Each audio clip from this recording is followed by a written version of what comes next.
धन्यवाद संचालक महोदय जी। नंदनगांव अपने आप में बहुत ही चर्चित गांव रहा है। पिछले कई सालों से हम लोग यहाँ आते रहे हैं, कई कार्यक्रमों में यहाँ आना हुआ। तो चूंकि ललई सिंह यादव के प्रोग्राम में पहली बार आपके गांव में आना हुआ और मैं सीधे तौर पे आता हूं कि जब ललई सिंह का नाम लिया जाता है तो आप ये मान के चलिए कि ललई सिंह उस शख्स का नाम है जिसने पूरे डंके की चोट पे ब्राह्मणवाद के खिलाफ लड़ाई लड़ी थी। उन्हें उत्तर भारत के पेरियार के नाम से जाना जाता है।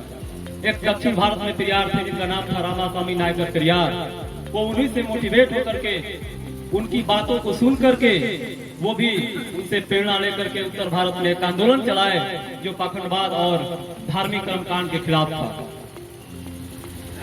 दोस्तों, आज भी अगर किसी भी पिछड़े या दलित के साथ अन्याय होता है तो ये बहुत ही दुखद बात है, खास करके जब हम लोकतंत्र में जी रहे हैं।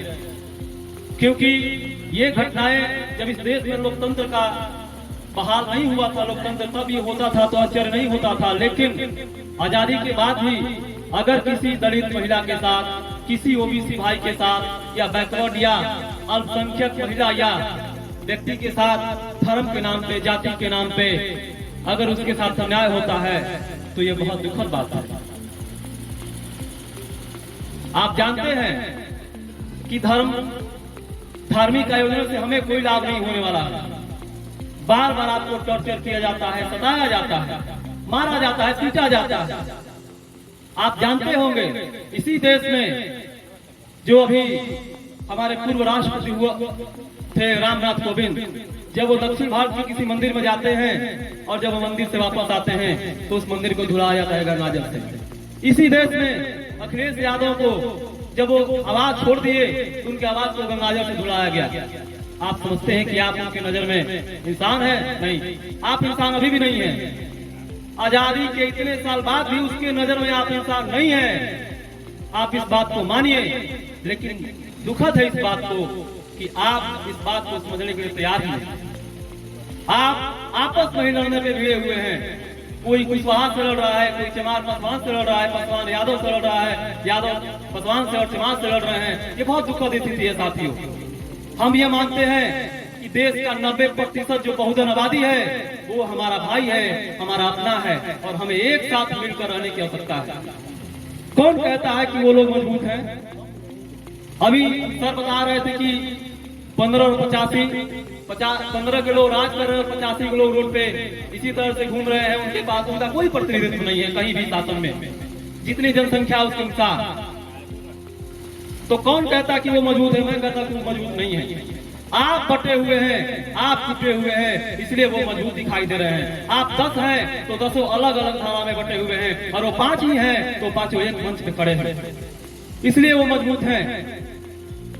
आज आवश्यकता है कि इस चीज को समझें। अगर हम आज भी नहीं समझेंगे तो हमारी आने वाली जो पीढ़ी है वो गुलाम हो जाएगी और हम इस व्यवस्था को तोड़ने में नाकामयाब रहेंगे। साथियों, हमारे नेताओं ने कहा है, ऐसा नहीं है कि किसी ने नहीं कहा, बहुत सारे लोग बोल रहे हैं। अभी आपके सामने जयंत भैया बोलेंगे और तमाम संगठन के लोग जो है सांस्कृतिक आयोजन को कर करके आपके बीच में जाकर के आपको जगाने का काम कर रहे हैं। लेकिन दुखद इस बात का है कि फिर भी आप उस चीज को समझने के लिए तैयार नहीं हैं। क्यों नहीं समझते हैं आप? जब कोई व्यक्ति आप मंदिर में जाते हैं, वो मंदिर से भगाता है, आप कहता है कि मंदिर में प्रवेश मत करो, तो क्यों जाते हैं आप मंदिर में? आप क्यों बार बार अपने आप को हिंदू कहने पर गौरवान्वित महसूस करते हैं? अंबेडकर साहब ने कहा था, एक किताब है हमारे पास मंडल कमीशन की, उस किताब में अंबेडकर साहब ने लिखा है कि ऐसा न हो कि इस देश में जो पुजारी की व्यवस्था है वो केवल ब्राह्मण के बेटा ही पुजारी बने। अगर ये नहीं संभव है तो कम से कम उसे वंशानुगत न रहने दिया जाए, उसको हटा करके कम से कम एक ऐसा व्यवस्था लाया जाए कि किसी भी धर्म जाति से संबंध रखने वाला व्यक्ति, खास करके हिंदू धर्म में किसी भी जाति से अगर वो संबंध रखता है तो वो मंदिर में पुजारी बन सकता है। ये अम्बेडकर साहब का बयान है, ये हम नहीं बोल रहे हैं, लेकिन फिर भी आप समझने को तैयार नहीं है।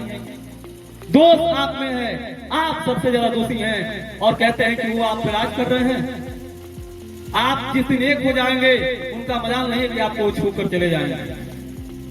हर जगह आपका प्रतिनिधित्व कम है साथियों, हर जगह आप कहीं नहीं है।